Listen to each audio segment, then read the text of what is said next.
barabarani zetu. So it's also difficult here. Lakini mambo haya yote ni ya Mungu. And we are here to celebrate the life ya mzee kama huyu, Muya John Njoroge. Wale aliwasaidia kwa bunge, wengine nilikuwa nao huko. Msiniulize niliingia huko lini. Niliingia kitambo kidogo. Mimi nilikuwa Gen Z. Nilichaguliwa nikiwa Gen Z kama mbunge wa kutoka huko Kitui North. Na nimeona mengi sana. Fanya kazi na mzee Moi, hata mbunge yenu Kabegu, I think he's still there, Moregi. Naona bado is around. And tukafanya kazi. The late Kimani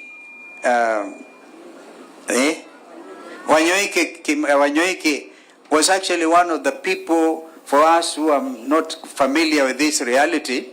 Kimani Wanyoike was the founder of the National Prayer Breakfast. Hiyo nitawaelezeni kina maanzo. And he was mistaken for it. So we caught up with him mpaka akahamia upande wa Machakos kule. And of course mimi sikumpata JM Kariuki. Lakini juzi tukaja na ndugu zetu kumpumzisha mama moja, one of the widows of the late JM Kariuki. Sasa mzee niliposema aliwasaidia wa wote, nikaona a real freedom fighter. Na nikaona mtu ambaye kusema kweli anaishi roho ya watu wa Kipipiri. Kipipiri hoye. Mweogo Kipipiri. Karibu niongee ile Kikuyu yangu nusu. Yote naelewa, by the way. You can imagine I can pick 90%.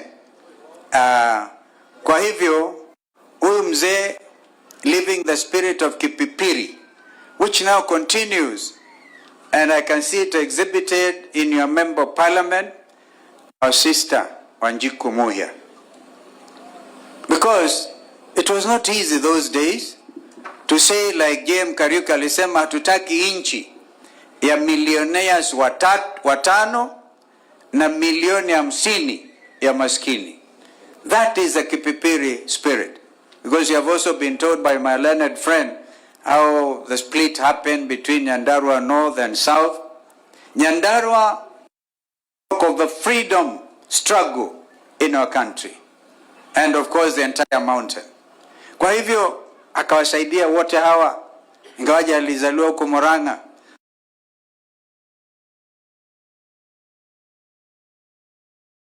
Mpaka akawa mkulima mashuhuri sana. Kwa hivyo tumekuja kumuenzi, na mimi mwenyewe nimebarikiwa sana kusoma hiyo historia na kuona vile family yenyewe ilivyo. Lakini mama amejaribu sana. Mmoja tu ndiye amelala. This is a true African family. But allow me to say something about mjumbe wa Kipipiri, huyu Wanjiku Muya.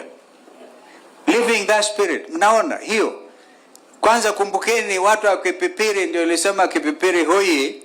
Mimi nilikuwa katibu mtendaji wa chama cha KANU. Unakumbuka hiyo? Tulikuwa na kina Kamodho, tulikuwa kule, katokea uchaguzi hapa Kipipiri by election.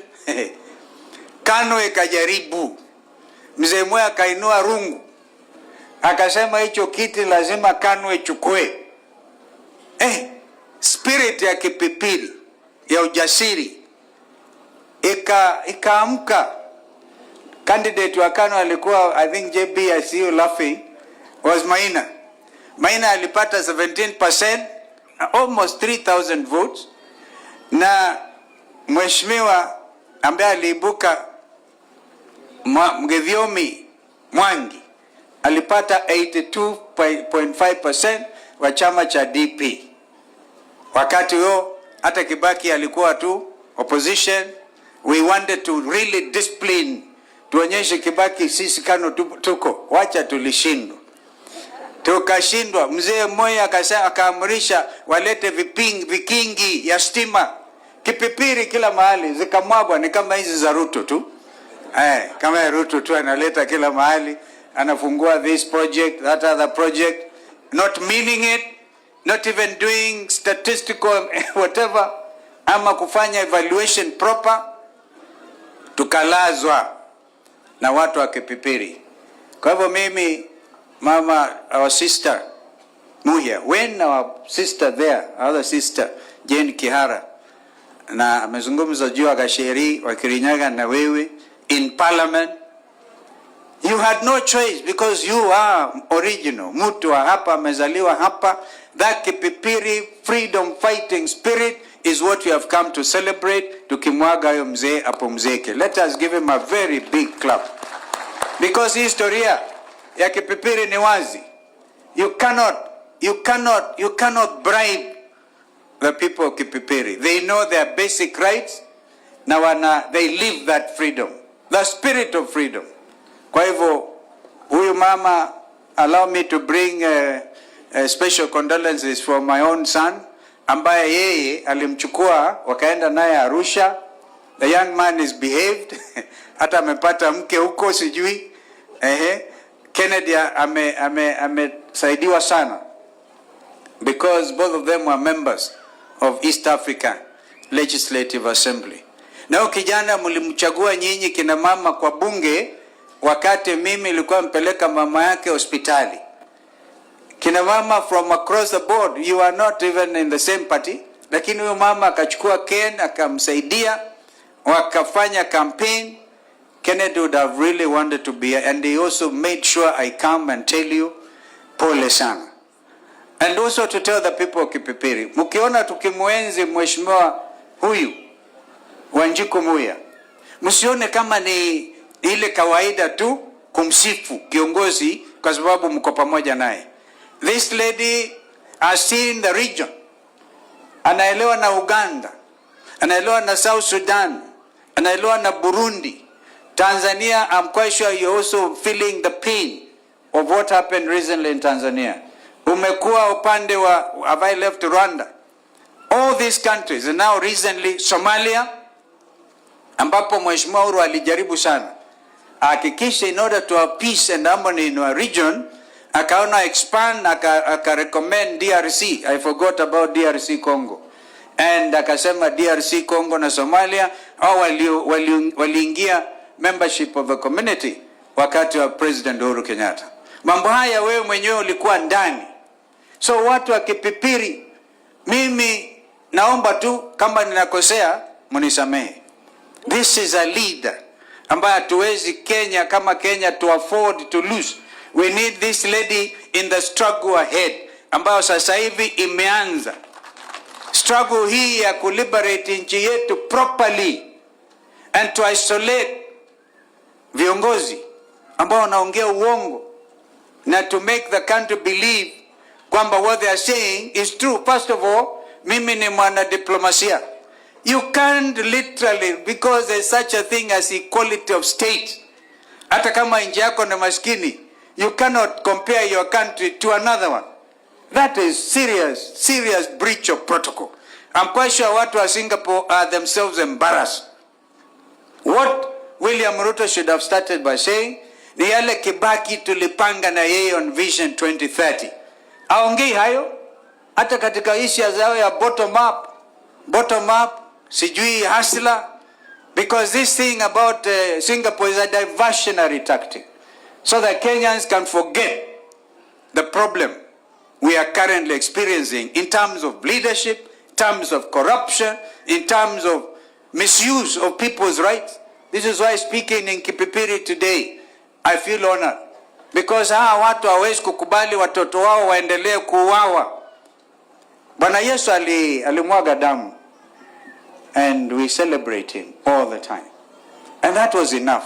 Hakuna binadamu anaruhusiwa kumuua mwingine kiolela kinyume na sheria and expect you can come and hoodwink, uwafanye tu, ufanye mambo yako pata potea. Watu wasahau kwamba in 2023 vijana wa Kenya ambao walipata, I think about 69, we lost them in the demonstrations, police brutality, kupigwa tear gas na kuuawa.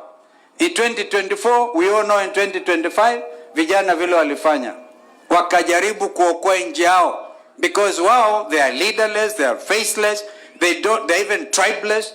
All they want is a country that is ruled in accordance with the rule of law. Kufuata katiba ambayo Kibaki na sisi wenzake tulijaribu kuweka pamoja, Constitution 2010. Kwa hivyo sisi tukimwenzi huyu mzee hatutalala, hatutapumzika. Ama mnataka tupumzike? Wangapi wanasema tusonge mbele? Ni kama mmechoka, sijui naongea It is very good to have it conversational, because I'm talking to you and I'm talking also to myself. Mwaka huu una maana sana. Sasa tuseme 2027 ikifika, we have to talk about next year. Mwaka ujao. Mwaka ujao, the change that Kenyans have been waiting for, Mungu akipenda, itapatikana. And we are going to isolate truth, falsehood from truth. Kwa mfano leo nikija hapa nimekumbushwa ni birthday ya our late brother Raila Amolo Odinga. And if he was alive today, he will be celebrating his, I think, 81st birthday. Sasa akilala, tukumbushane. Angekuwa hai, Raila Odinga hasome yale tumesoma leo, ndugu Rigiji, nikija barabarani. And I called my brother JB, because as a learned brother I had to do that. And I also called, I don't know whether Wakili Ndegwa Njiru is in the house. We were at that conversation as we were coming. Tukaulizana. Now, how do you go and tell ODM kwamba ati unataka wao utakubali waingiliwe, na huku sasa mtu alikuwa anaitwa Kamarago, what is the name? Kamargo. Yani kura zilikuwa zinatekwa nyara between the polling station and the server. Forget it, my brother Rigiji, you know you are with William Wakatuo, but this is a truth that has come out. Very interesting things are coming out of Venezuela. Hii ilikuwa timu ya Venezuela. The truth is now known. Viparanga va computer was real. And definitely, Ruto himself alikuwa product ya computer, sio product ya watu. And I saw Mheshimiwa Rigiji akisema for the first time the mountain gave in honor of a thing, because Mheshimiwa Uhuru Kenyatta aliweka msukumo wa kusema Raila apate kura in order to do a deathly blow to negative tribalism. Lakini hata hivyo akapata 1 million votes. Zingine William alisaidiwa na my brother here akazipata. Lakini all that notwithstanding, akasaidiwa na computer mpaka tukaenda kwa mahakama kuu, na Chief Justice akasema hot hair. I hope my learned my good learned sister, the President of the Supreme Court, given an opportunity, could even review that judgment, that ruling, because it ails this country, because this country must know the truth as it was. Kwa hivyo sitaki niongee sana, lakini mimi nataka niseme tutafanya kazi pamoja na huyu dada yetu huyu ambaye I want to congratulate you for holding my brother when he was at his lowest point. You know, we are all human beings. Huyu Mama Dorcas vile amesimama na bwana yake at that time. And you know, you know the whole thing about, if you are a follower of Jesus Christ like me, you have to have compassion and empathy. Fikiria wale watoto sasa hivi hawezi kwenda shule. Hawezi, they can't. Wazazi wana namna. Na huku naimba tuende Singapore, tuende wapi. And when we try to stand up, unajaribu kuinua. And I want to tell you, no weapon formed against the people of this republic will prevail, because it's a collective. I'm now paraphrasing Madam Dorcas. You know, you are now a reverend. I'm referring to Isaiah 54 at verse 17. Hakuna weapon. Hata mkitumia weapon ya Singapore, haitafaulu. Mkitumia weapon ya aina gani, haitafaulu. Mkiita watu wajinga na hali walikusaidia wakati wewe mwenyewe ulikuwa kwa shida, haitafaulu. Kwa hivyo, bishops, we thank you for honoring this family. And we know this is a decisive time. I want to assure you, we are in consultation with our brothers even those who are not here, Kina Matiang'i, even Chief Justice Emeritus, our brother Maraga, who made a historic ruling. We are in full consultations. And I see the wisdom of my brother here. We are not in a hurry because we take the country's position. And of course, it's also important not to allow any shenanigans. Yani mahali tumefika kama Kenya hii, hatuwezi kubahatisha. Hatuwezi. Na wasi ndugu zetu hapa, tuzibahatishe. Of course, ameona DCP hapa. DCP, when I told my brother Rigiji, sikubali angalau wiper nayo ipate moja. Hapa kila mtu anataka DCP. Medhu, you are very clear. DCP. Unasahau mimi niko na Wiper Patriotic Front, unasahau Muturi pile yako na DP yake, hata DAP Kenya. But we can understand every political formation must have a stronghold. This we understand. But as we do so, we are not allowing anybody. Nobody, I'm quite sure I've never heard the Rigiji akisema there should be no Jubilee in the mountain. I've never heard. But he cannot come and say, wewe sasa, niliona mtu wa Jubilee hapa, you're carrying your red kofia. If I remember you, I saw you.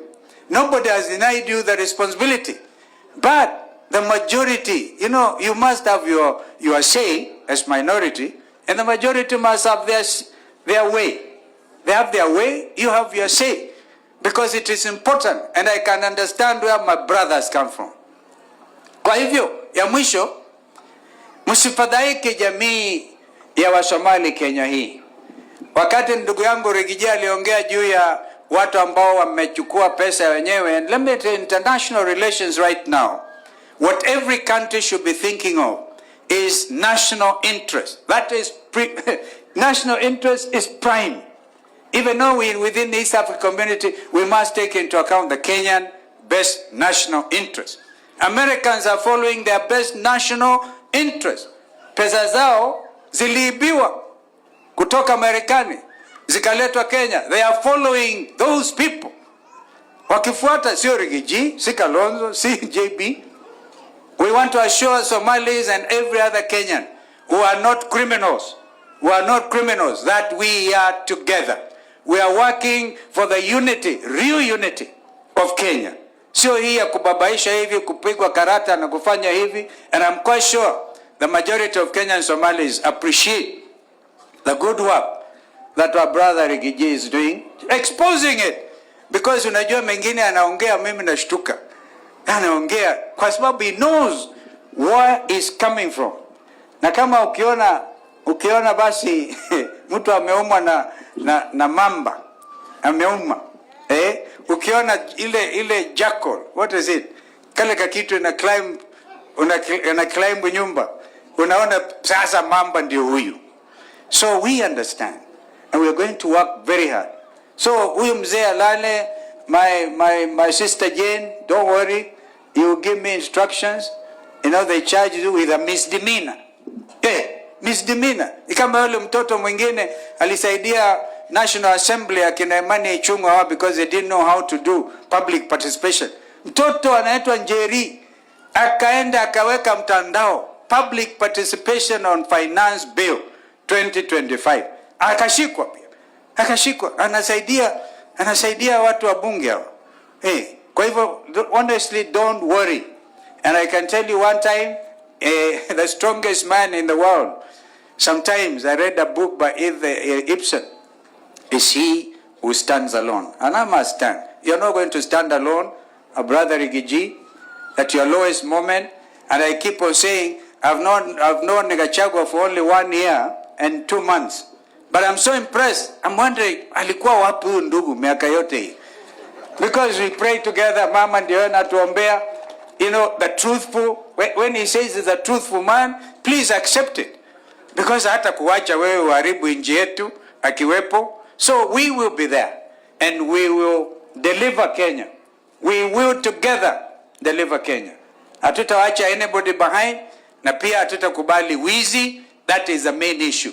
This trillion Mwafrika, Mheshimiwa Mwafrika, 5 trillion. We have already in court. Hatutakubali these 18 parastatals, mali ya umma ya Kenya, iuzwe. Ati hizo pesa ukiuza unaweka kwa kikapu fulani, upeleke nayo wa Kenya Singapore. Na tunajua hiyo kwanza unaweka kwa mfuko wako. Hatutakubali. We are in court. Tuliwasimamisha wakiuza Jomo Kenyatta International Airport. We shall stop them. If there is any rule of law left in this country, believe you me, we shall stop these guys. Asanteni sana. May God rest the life of our mzee wetu John Njoroge in everlasting life. Amen.